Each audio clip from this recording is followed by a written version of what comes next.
লোক যারা দুনিয়ার জমিনে থেকে আল্লাহর সাথে নাফরমানি করবা, তখন আল্লাহ তাআলার পক্ষ থেকে এমন এমন আযাব আসবে, ভূমিকম্প হবে, আযাব আসবে, গজব নাজিল হবে।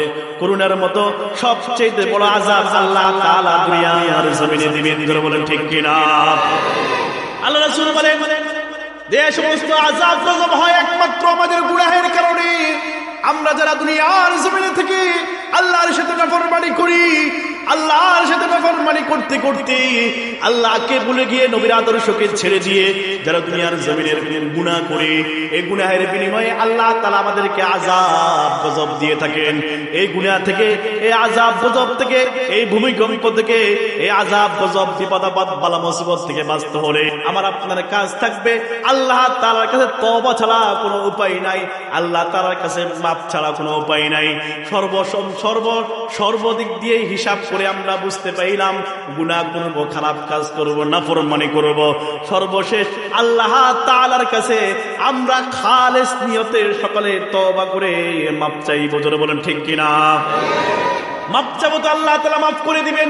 আযাব গজব এত বড় দিবে না, এত বড় আযাব দিবে না, সামান্য বিপদ আপদ বালা মুসিবত দিবে। পরীক্ষা করার কারণে, পরীক্ষা করার জন্য আল্লাহ তাআলা ছোটখাটো বিপদ আপদ বালা মুসিবত দিবেন, কিন্তু এত বড় দুর্ঘটনা, এত বড় আযাব গজব আল্লাহ তাআলা দিবে না। সব সময় আল্লাহ তাআলার কাছে তওবা করি। এজন্য সব সময় তওবা করতে হবে, আল্লাহ তাআলার কাছে মাপ চাইতে হবে। আল্লাহ তাআলার কাছে মাপ চেয়েছে, আল্লাহ তাআলার কাছে মাপ চেয়েছে। দুনিয়ার জমিনে আমার আপনার জীবন যাপন করতে হবে।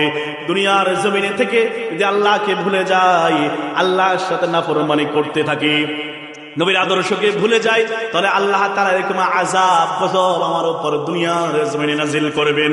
আল্লাহ রাসূল সাল্লাল্লাহু আলাইহি ওয়াসাল্লাম বলেন তাকসুরুল জালাজিলু মিন আশরাতিস সাআহ।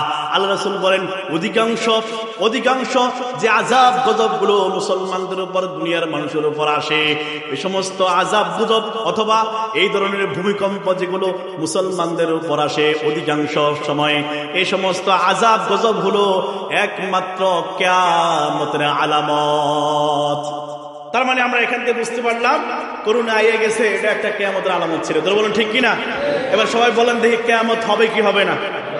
যারা কয় নাই তার মানে কিয়ামত আর হইতো না, আমিও দুনিয়ার জমিনে যাইতাম না। আইসি তো আইসি, আর যাইতাম না, দুনিয়ার জমিনে থাকি নাকি?